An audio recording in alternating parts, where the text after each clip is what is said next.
Chris. Thank you. So yeah, Chris Meidinger. I'm here with Security Scorecard. I was out at a PwC event yesterday that we won. I'm myself been in security about 15 years, 10 of those living in Germany. Been to every CCC since, I don't want to admit how long, I think 21 C3. But that's actually my first time speaking at a hacker event, so this is kind of cool. I'm going to go through what we do slightly differently than I did yesterday for PwC. But I will give you a quick background who we are. Security Scorecard, we're a startup founded in 2013 by Alex Sampolsky and Sam Kasima. They were the CISO and head of compliance at Gilt Group, if any of you are familiar, an online retailer. I'm funded by Sequoia, GV. The visions or the problem that we're looking at and trying to solve is, can we instantly and non-intrusively measure overall security risk for any company in the world? And the primary use case is third-party risk management, vendor, supplier risk. I'm sure most of you in the room are familiar with, say, the Target hack that happened via a third-party air conditioner or air conditioning service company. That's the type of risk that we're looking at. I work with a number of different global companies, so I got a few up here. I'm primarily in the United States, a lot of financial services, a lot of healthcare, but I want to jump right into some more technical stuff. So the way we see the world is that, a lot of breaches, in particular, data disclosure breaches, are resulting from third parties. In fact, at this point, most large companies have good enough security controls, security programs that they're not getting hacked nearly as much through their own stuff as much as through their third parties. The way we look at the world, vendor risk management controls often fail in providing visibility into the third-party ecosystem. For those of you that work at vendors, perhaps provide cloud services, I'm sure you've all gone through the Excel spreadsheet questionnaire. Do you change your passwords very often? Do you patch your systems? That entire SIG, SIG-Lite, ISO, PCI, whatever you go through. That's always fundamentally a point-in-time assessment.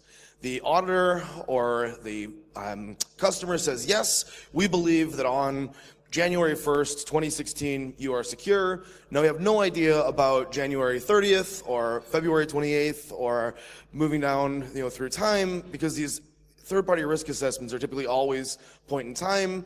They're limited and they're subjective. Essentially, as a company, as a large enterprise, you're believing your suppliers when they tell you that they really do patch all the time and they really do close security vulnerabilities. The approach we've taken to solving this problem, I got a couple of screenshots from our platform up here. And I'll run through sort of how, actually I'm going to skip to it, use a different slide for this. The approach that we've taken to this problem is what I've got up here. So essentially we start at the bottom collecting data. So we have various different data feeds, our own sinkholes, our honeypots. We look at all of IP4 space, look at every TLS server on the internet, look at the encryption settings for every TLS server on the internet, look at every certificate, look at malware, C2 calling home, scrape GitHub for API keys that have been mistakenly placed there, scrape pastebin for passwords, etc. And put it all in a big data store. That's what we call threat market. And I'll demo threat market for just a second in a minute. In a separate process, we attribute the entire internet to which companies run that IP space. So we look at obviously registry data, ARIAN, RIPE, who is type stuff, BGP, passive DNS. Look at certificates, where the CNs point back to, in order to create a footprint for pretty much any company. Currently monitor about 100,000 companies.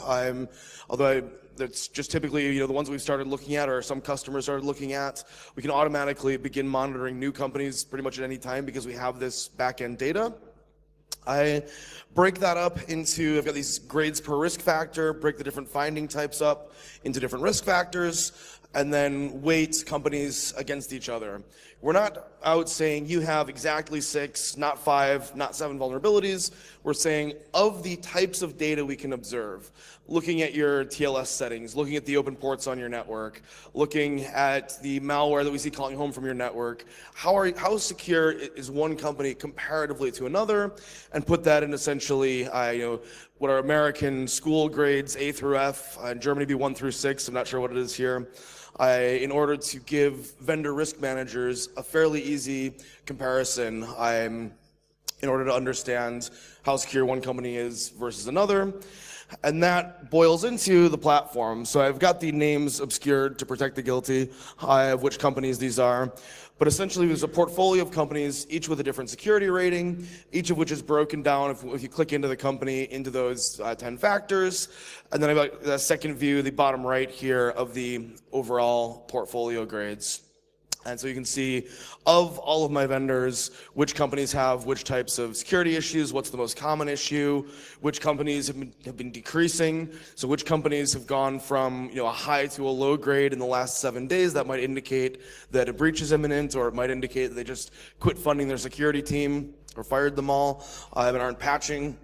In which case, as a large enterprise, you may want to rethink your relationship to that company. So I will hop in just for a second, because this is a technical conference and this takes a minute for this to flip into some of the back-end data, just to show you sort of what we've got. Because the one use case is pure vendor risk, and that's the sort of front end I was showing you here. The other use case for this back-end threat market data is penetration testing, auditing. We were talking to Price Waterhouse yesterday. A lot of the stuff that we have in this store just available at any time is sort of the first early steps of a pen test, or the scoping, discovery, reconnaissance for an audit, pen test, whatever. And so we built this big data store. We just have all this data. Don't log on to these accounts, if you would. I don't know, who cares? 2 minutes, perfect. Just another couple examples. Just coming up, just 3 minutes ago, I just hit post.lu into the banner grabs. We maintain a store of banner grabs from across the internet. So we've got various different Apache types, NGINX, different data, different ports. We can search all of this by whatever port. I didn't look if there's any. Let's do port 23 at Oracle.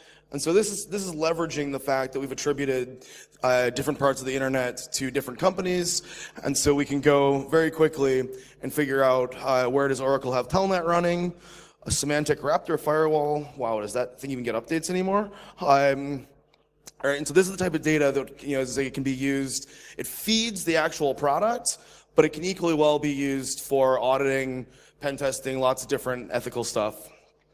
So another example, I'm just looking at leak passwords. We scrape Pastebin, a number of different leak sites in order to find password dumps, and we save those, and then again we attribute them versus the company in order to arrive at scorecards like this one.